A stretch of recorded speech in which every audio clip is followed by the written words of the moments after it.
After working with hundreds of clients over the past 10 years, I've seen the same mistakes show up over and over again. And the frustrating thing is that the people making them aren't lazy or undisciplined. In fact, they're working hard, they're trying, and they genuinely want to change their situation. But they usually have a few specific things that are quietly sabotaging their results without even them knowing it. In the next 15 minutes, I'm going to walk you through the 9 most common mistakes that I see people make when trying to lose weight and transform their bodies, why they're so damaging, and what to do instead. Most people who feel stuck don't need a harder workout, a new supplement, or a new fad diet.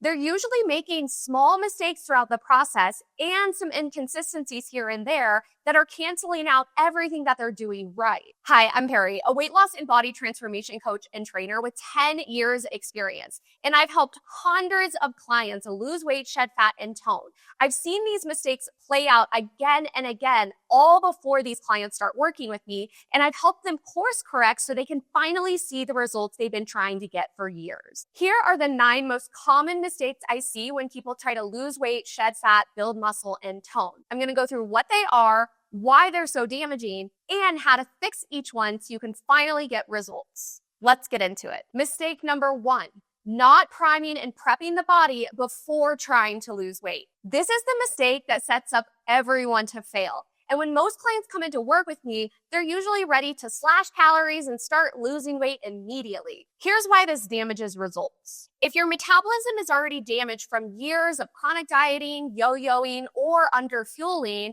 and as a female, that can even look like eating around 1,500 to even up to 2,000 calories, starting a calorie deficit or trying to go straight into weight loss from there only causes further damage. Additionally, your body is smart and it will adapt to a lower calorie count. So if you're already starting at a lower calorie count, you're bound to plateau in just a few weeks, and then there's nowhere to go. The deficit required to continue losing weight becomes smaller and smaller until you're essentially backed into a corner with no calories left to play with. This leads you to end up eating really low calorie count, which causes you to lose muscle, have a downregulated metabolism, and never see the progress you want to see. You're essentially stuck. This also puts you in a place where you're more likely to gain weight rapidly on the back end, and that's what we want to avoid. Here's what you want to do instead. Spend 8 to 12 weeks minimum in a metabolic reset phase where you're slowly increasing calories over the course of 2 to 3 to 4 months. This is going to prime and prep your body for weight loss and fat loss by increasing your caloric floor so you have a higher starting point. This can be anywhere from 2,200 calories to 2,700 calories for maintenance levels, or even a little bit of a surplus. And yes, this includes women in their 20s, 30s, 40s, 50s, and even 60s. You can train the body to eat more calories over time, and no, it doesn't mean you're going to gain a bunch of weight doing it. This is also a perfect time to build muscle as you repair your metabolism. Then and only then would you enter a fat loss phase when your metabolism is strong, not damaged. Every week that you spend repairing your metabolism and building muscle is setting you up for an even more successful fat loss phase where the weight falls off like clockwork. Skipping this step does not save you time, and it actually sets you up for failure if you do. Skipping a metabolic reset is mistake number 1. Mistake number 2 is what I hear often when people say they're eating healthy and working out. Mistake 2, eating healthy without a nutritional strategy. Eating healthy and eating strategically is not the same thing. And if you want to create a body transformation that you can see and feel, eating healthy is too loose of a protocol. And this is a mistake I see most people make because they think eating healthy leads to weight loss and fat loss, but that can't be further from the truth. Here's what eating healthy looks like when you don't have a strategy. Choosing salads, grilled proteins, and vegetables without tracking macros or portions, assuming that because the food is clean, the quantities and portions don't matter, ending up with insufficient protein, not enough calories, too many calories, and just not the right combination to build muscle and shed fat, and feeling virtuous about your food choices without any real results to show for it. Here's why eating healthy fails most people despite their best intentions. You can eat an entirely whole-based diet with no processed foods and still be at maintenance or in a slight calorie surplus. You can also eat clean all day with insufficient protein that's actually required to build and maintain muscle mass. Not only that, without structure, healthy eating or eating clean provides no real structure or strategy for building muscle or shedding fat. Here's what to do instead. Set a protein goal of 30 to 40 grams per meal and hit it consistently every single day. Track your calories and your macros for a minimum of 4 to 6 months during an active transformation. This is not only going to help you have more nutritional awareness, but it's also going to teach you about portion size and staying consistent. This isn't a Monday through Friday strategy. This is an everyday thing. Focus on food combinations that support muscle growth and a healthy, fast metabolism, not just foods that are considered healthy or pure. Actively learn about what you're eating, why you're eating it, when to eat it, and how much, so your body actually responds. This is going to help you lose weight, shed fat, and build muscle while also being able to maintain it long term because you have the education to actually maintain your results. Eating healthy is always going to be better for you than eating processed foods. But if you want to actually transform your body, eating strategically where you know your calories, your macros, your carbs, protein, fats, and fibers, when to eat and how to eat and why, that's going to help you get the results you want. And that's strategic eating.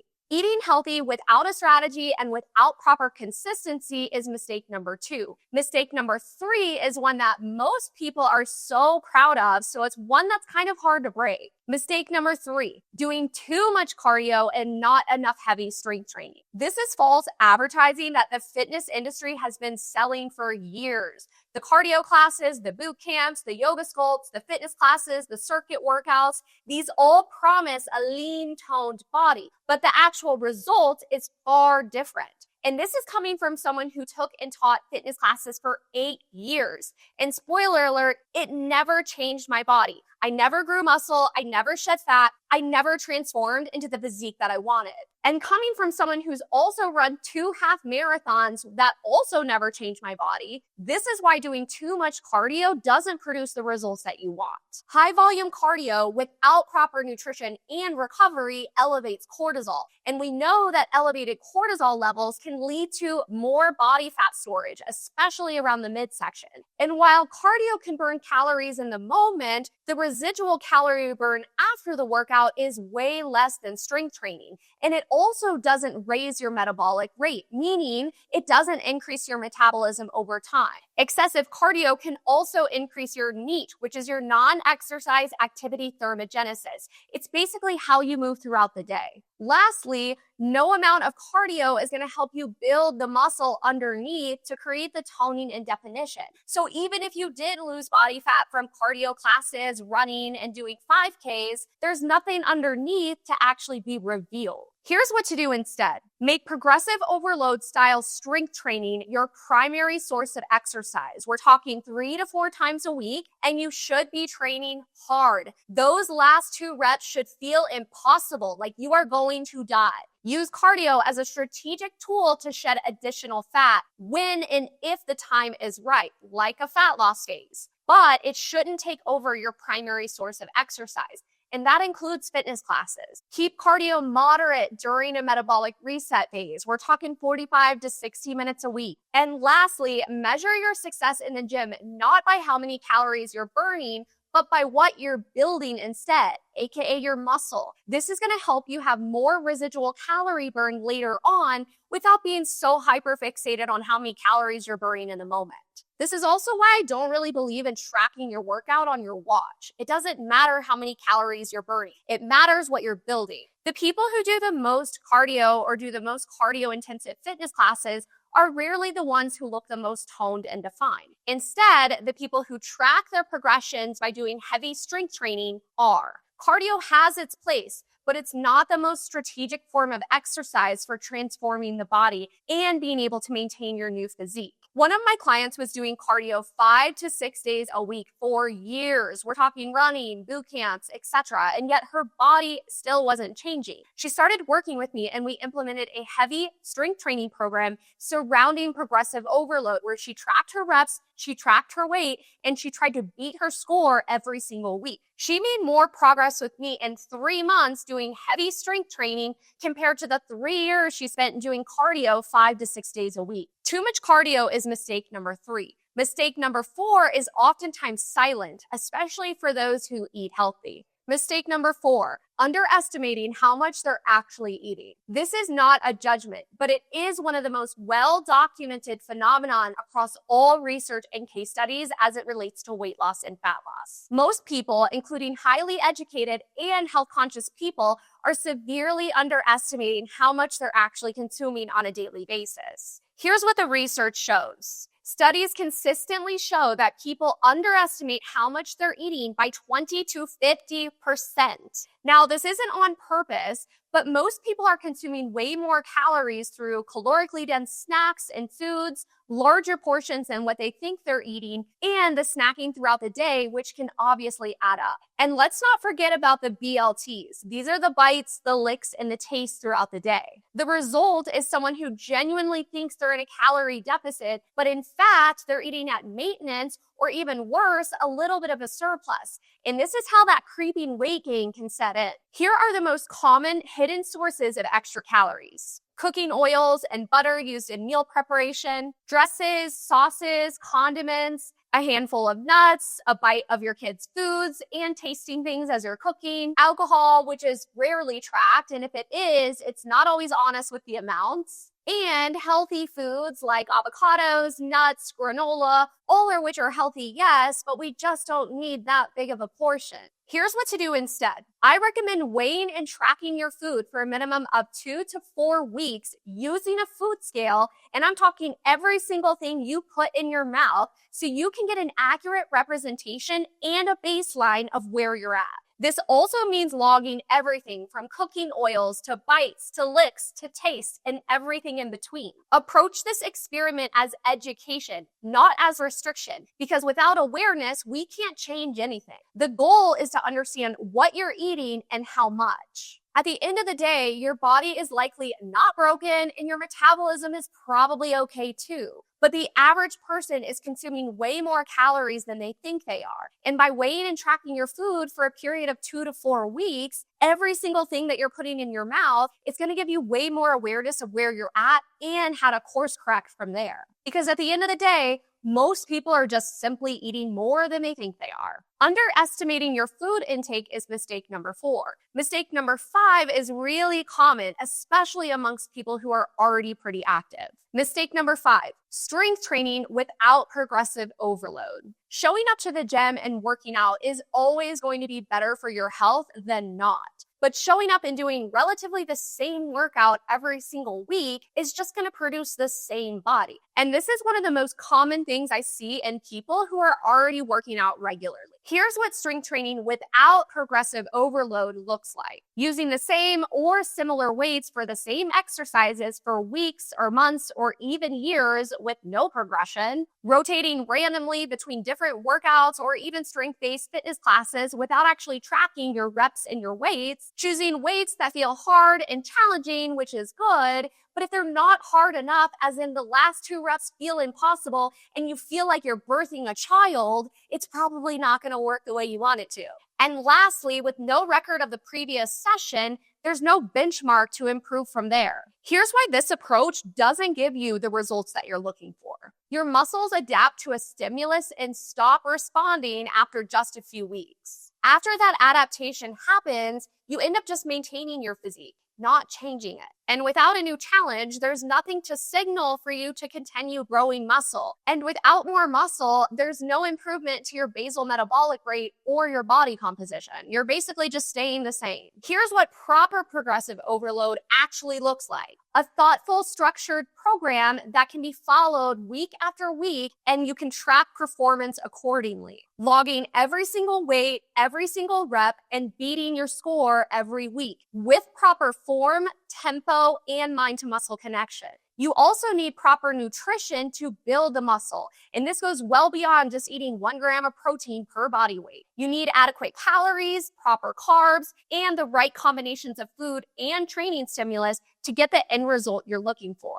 Lifting weights or doing a heavy strength training class is not the same as progressive overload. And going to the gym and working out is not the same thing as training with intensity. The difference between the two is a difference of you maintaining your body versus you actually transforming it.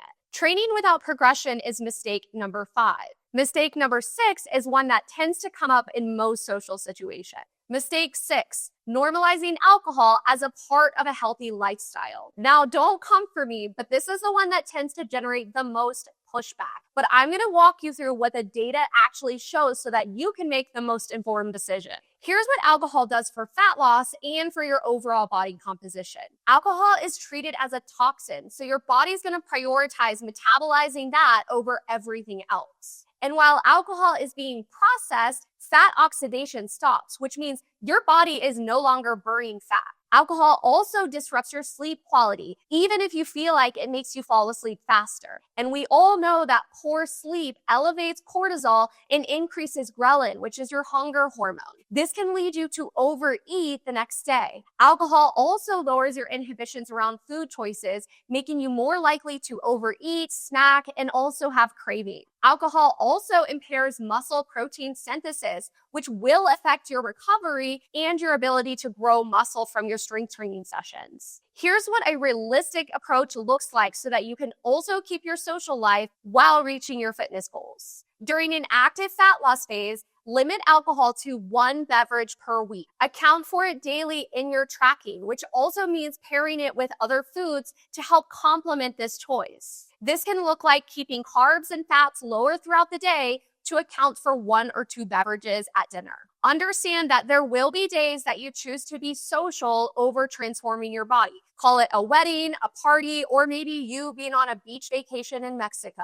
It's not the end of the world if you're maintaining your body for that day or that week while you're on a trip, but it is something that you have to actively decide and be okay with for that period of time.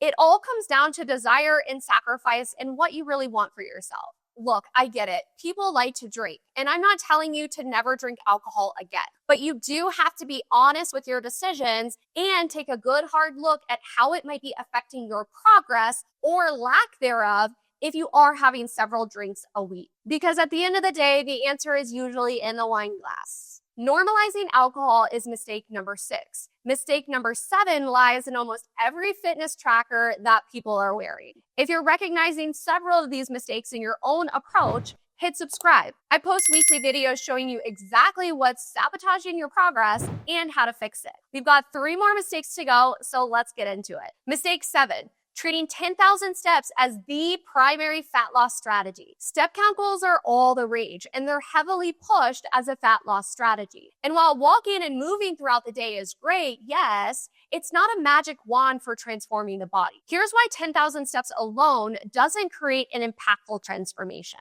Steps contribute to your overall NEAT, which is your non-exercise activity thermogenesis. It's basically everything throughout your day that's outside of your dedicated workout. And while it does attribute to calories burned throughout the day, it's not really that much. Without growing muscle first, no amount of fat loss from potentially hitting your steps or closing your rings is going to reveal any toning or definition underneath. Hitting your step count goal or closing your rings can also give you a false sense of doing enough, and you may be more likely to skip strength training after all is said and done.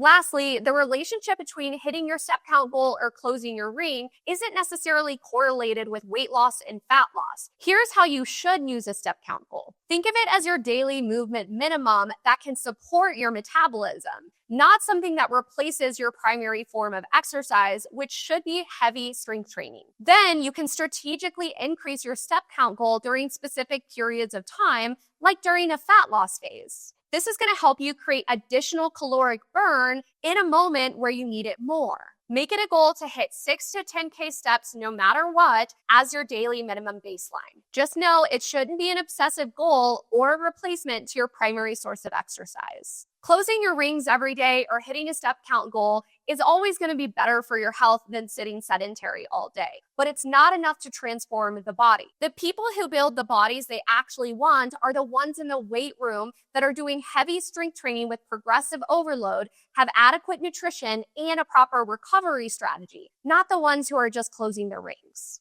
Over-relying on steps is mistake number 7. Mistake 8 is one I hear most often from people who are doing their best with the information they have. Mistake 8, relying on fitness classes to build a tight, toned physique. Pilates, bar, yoga sculpt, Orange Theory, spinning, Barry's boot camps. These fitness classes have built an enormous empire and following on the promise that they will deliver a tight, toned physique. But for the most part, they don't deliver that. And again, this is coming from someone who took and taught multiple fitness classes and formats for 8 years. And spoiler alert, they never changed my body. Here's why fitness classes fail to produce a tight, toned physique. Most fitness classes don't create enough mechanical tension to actually tear the muscle, which is how you grow it. Instead, it's really just maintaining what you already have. High reps paired with lower weights, like done in bar, Pilates, and yoga sculpt, that creates muscular endurance, but it doesn't actually build muscle. Not only that, cardio-based classes burn calories in the moment, but the residual calorie burn after the class is over is basically non-existent. So while you might be burning 500 calories during that hour, it stops there. In comparison to strength training, you're burning calories for almost up to 2 days after a heavy lift. Fitness classes also don't help you boost your metabolism. The basal metabolic rate never increases because of the format itself. And without heavy strength training, without proper nutrition and recovery practices, there's no stimulus that's telling your muscle to grow. The variety makes fitness classes fun, but it's not the best format for a body transformation. And in fact, it can actually cause you to lose muscle, which puts you in a worse metabolic state and with a higher body fat percentage. Here's what fitness classes are good for: cardiovascular health and general fitness, flexibility, mobility, and body awareness, stress management, and general enjoyment of movement. And it can be a great supplement activity in addition to heavy strength training. Fitness classes aren't bad, they're just being misrepresented and mismarketed, especially to women. Taking bar, Pilates, and boot camps 3 times a week is kind of like practicing scales on a piano and expecting to perform in a concert. The activity is real, sure, you're playing pianos, you're working out, I get it. But the outcome requires 2 totally different levels of stimulus. Look, I've worked with tons of clients who love fitness classes, but even the people who have gone for 1 to 2 to even 5 years, or me who took and taught fitness classes for 8 years without ever seeing the changes they wanted to see, those people came in and worked with me and saw more results within a 3-month period than they had seen in the years combined taking fitness classes. The stimulus matters more than the sweat and the environment. Relying on fitness classes is mistake number 8. Mistake number 9 is one that underlies all the other mistakes that I've listed in this video. Mistake number 9, trying to figure it all out alone. This is the mistake that makes all the other mistakes more likely to happen, more costly, and more likely to lead to more frustration and more wasted time. And this is the mistake that most people feel like they can avoid because we have a plethora of information and you can find any answer you want on the internet. Here's why trying things on your own produces poor results. Information without proper application to your body, your history, your genetics, and your past experience almost always likely leads to a body that doesn't change. Most people who are trying to lose weight, shed fat, and tone, or build muscle also come with metabolically damaged bodies, hormonal shifts, and just really poor ingrained habits that are hard to course correct on your own. They usually require a custom strategy and approach to change and fine tune. Additionally, without accountability, you're more likely to be inconsistent, which means when the busy days hit and the harder weeks come, you're more likely to fall off the wagon. And some people never get back on. Or worse, it takes you weeks to get back into the swing of things, which just leads to more wasted time and frustration. Without expert eyes on your training and how you're moving and exercising, you're more likely to spend time wasting in your workout instead of actually being effective. You may have poor form, poor tempo, poor intensity, and your mind to muscle connection just may not be there. This is how some people can be working out and going through the motions, but not actually building the muscle and shedding the fat that they want. Lastly, and most importantly, without weekly adjustments to your plan and without looking at biofeedback and how your body's responding and making tweaks from there, you're probably going to hit some kind of plateau where your body's going to be stuck after a few weeks of doing things on your own. Here's what a professional plan and support looks like. A custom strategy built specifically for you and your goals, including your starting point, where you're looking to take things, and considers your lifestyle. Weekly adjustments based on real data and how your body's responding, not guesswork and not some cookie cutter plan. Form review and training optimizations to help you get the biggest bang for your buck in your workouts. This means less wasted time and more effectiveness so you can finally see the muscle growth and the fat loss that you want. Accountability that keeps you consistent, especially during the weeks that get really hard and really busy. And lastly, and most importantly, the education and the strategy you need to not only be successful, but so that you can maintain your results out in the real world after your transformation is over. You don't have an information problem. Every workout, every diet, every answer is out there floating around on the internet. And have you seen my YouTube? I'm giving you all the information you need. But what you do have is most likely an application and an execution problem. And that's exactly what a coach solves. The fastest and the best transformations I've seen and have been a part of are not the people who are trying to piece information together on their own or the ones who think that they can do everything by themselves. Instead, they're the people who have a proven system, a strategy that works, and the proper support and accountability to follow through so they can actually see the results they're looking for. The strategy did the heavy lifting, and the coach supported and guided them to follow through.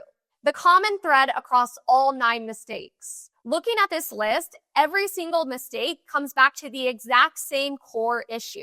Doing things that feel productive versus doing things that are actually strategic and lead to the result that you want to see. Here's the shift that fixes everything. Stop asking what burns the most calories and instead start asking what you're building. Stop restricting food and instead fuel yourself strategically. Stop adding more effort and instead add structure. Stop trying to lose weight as fast as possible and instead focus on boosting your metabolism and building muscle, which will always lead to a better body composition overall. This will also help you maintain results long term without having to try so hard. There's 9 mistakes, and the good news is every single one of them is fixable. Not with more discipline or with more effort, but with the right strategy and in the right order. You now know what has been quietly canceling out all the hard work you've been doing and what to do differently. The results that you've been working so hard for are absolutely there. They're available to you, but you have to change your strategy and approach if you want to see a different result. If you're recognizing a lot of these mistakes in your own approach and you want to talk about a strategy that's going to be best for you so that you can lose weight, shed fat, build muscle, increase energy, and boost your metabolism, I offer free video consultation calls where we can chat about your goals, discuss a plan of action for helping you reach them, and talk about what coaching can look like for you. The link to book a consultation is in the description below. Now that you understand what mistakes to avoid, the next step is to hone in on the system that makes it all work better. And that's your metabolism. I made a complete guide of what your metabolism is, what damages it, and how to boost your metabolism so you can burn more fat and have more energy. That's linked on your screen right here. Click it to watch it next.